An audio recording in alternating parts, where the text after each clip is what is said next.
told you there's one thing almost every loving parent does, and that this one thing slowly weakens a child's resilience, makes them more anxious, more dependent, less confident? Would you want to change it?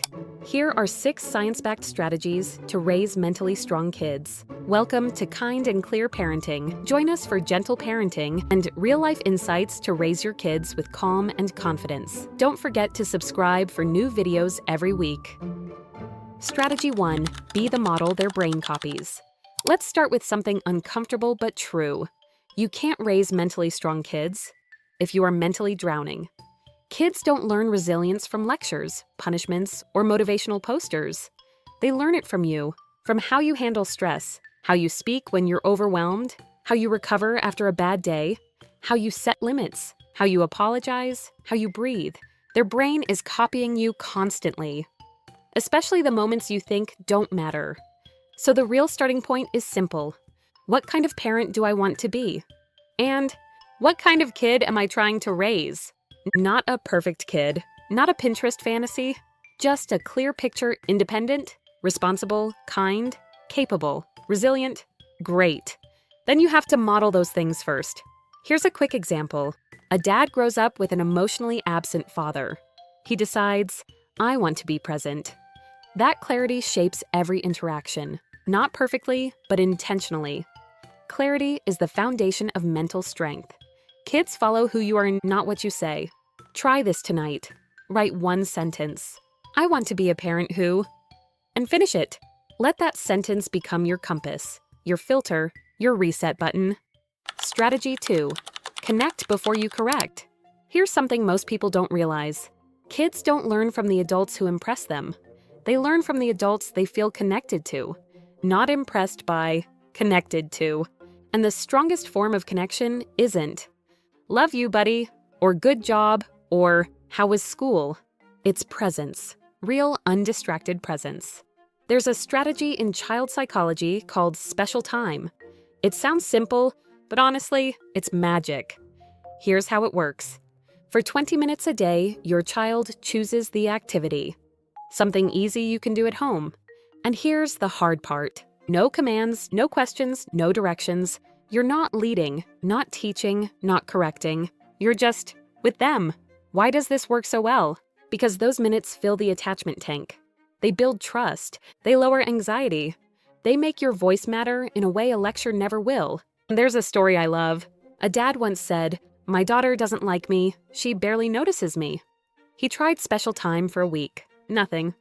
Week 2, a small shift. Week 3, she ran to him the moment he walked in, wrapped herself around his leg, begging for their time together. Kids don't push away parents they feel connected to. They push away parents who feel distant. And the good news? You don't need to be perfect. You just need to be present. Try this tonight. Tell your child, I want 20 minutes with you. You choose. Then follow the rule. No questions, no commands, no directions. Just enjoy them. Because here's the truth.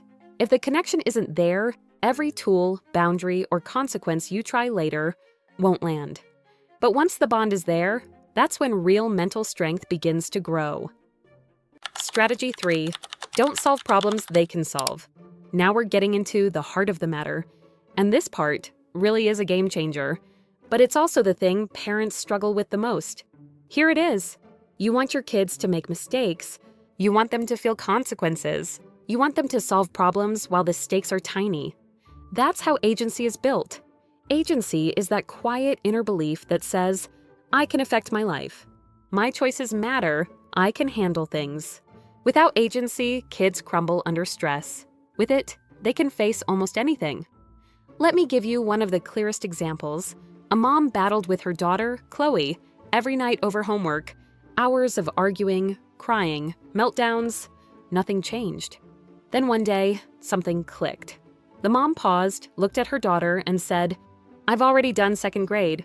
This is your job. If you don't do your homework, you'll miss recess. Your teacher will be upset. And if you keep choosing not to do it, you'll repeat the year. Chloe exploded, yelled, stormed off, slammed a door, but 20 minutes later, she came back, sat down, opened her notebook, and did her homework, and no one ever had to remind her again. She eventually graduated college with honors. Independent, confident, driven. Because no one rescued her? Here's the part parents hate hearing. If your child forgets their backpack, you don't bring it. Forget their lunch, you don't bring it. Forget their jacket. They learn to check the weather. These aren't punishments. They're training. Affordable consequences teach responsibility. Rescuing teaches dependence. And here's the neuroscience. Without consequences, the brain never builds circuits for problem-solving, frustration tolerance, decision-making, responsibility, and real resilience. So when you swoop in to save them, you're not being kind. You're accidentally weakening them. Try this next time your child forgets something. Pause, breathe, and gently say, "Oof, that's tough. What do you want to do about it?" That one sentence builds more resilience than 100 lectures. Strategy 4. Loving plus firm beats loving plus permissive. A lot of parents think the opposite of harsh parenting is soft parenting, but that's not true. The real opposite of harsh is calm, firm, and consistent. There's a huge study with over 10,000 families that looked at 4 parenting styles: hostile and permissive, and hostile and firm, loving and permissive, and loving and firm. The worst one? Hostile and permissive.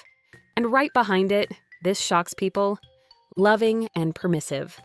Because being super sweet and super flexible, the whatever you want, honey style, creates more mental health problems than being firm. Kids need warmth, but they also need boundaries. Clear, predictable, and followed through. Why? Because the part of the brain that handles judgment and impulse control, the prefrontal cortex, won't fully mature until around age 25.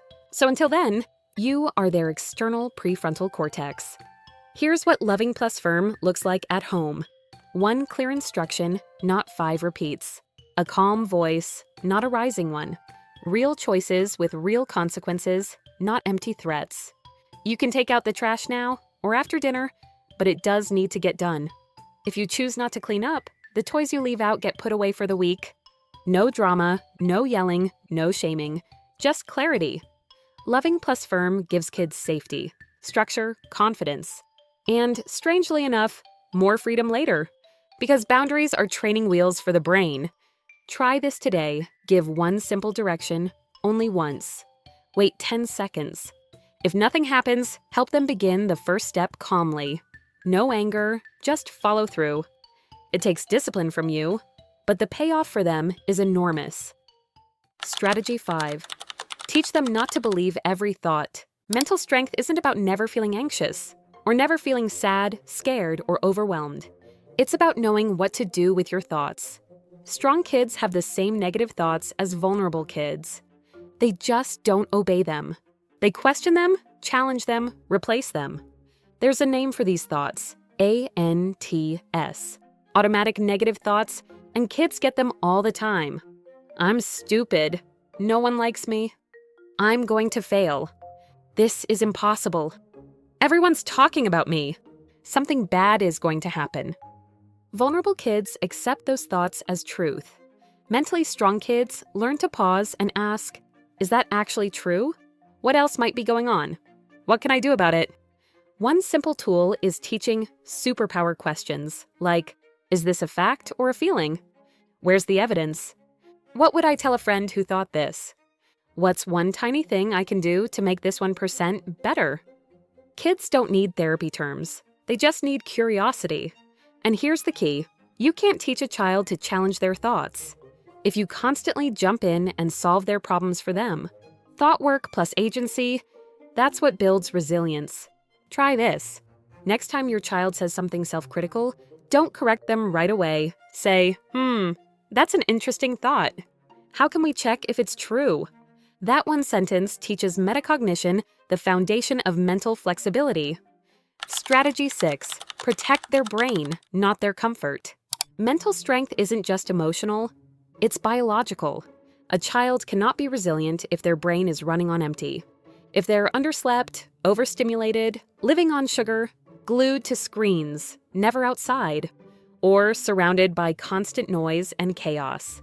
The brain is a physical organ, and when it's dysregulated, mental strength collapses. Let me give you a few examples. Sleep. Kids who don't sleep well struggle to focus, and their emotions swing all over the place. Food. There was a child who ate red dye number 40. It's in candy, even in cough syrup. Every time he had it, he exploded into rages. They scanned his brain, and it lit up like a firework. They removed the dye, and the behavior disappeared. Movement. Kids stuck indoors, sitting on screens all day, don't burn off stress chemicals, so their bodies go wired, irritable, restless.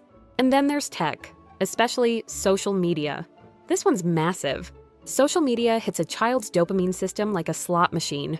Fast, constant stimulation. Likes, feeds, notifications. The more they use it, the more numb their brain becomes, and the more stimulation they need just to feel normal. It fuels anxiety, depression, comparison, addiction, self-absorption, emotional volatility. If you want mentally strong kids, delay social media as long as humanly possible. And here's a rule that changes everything.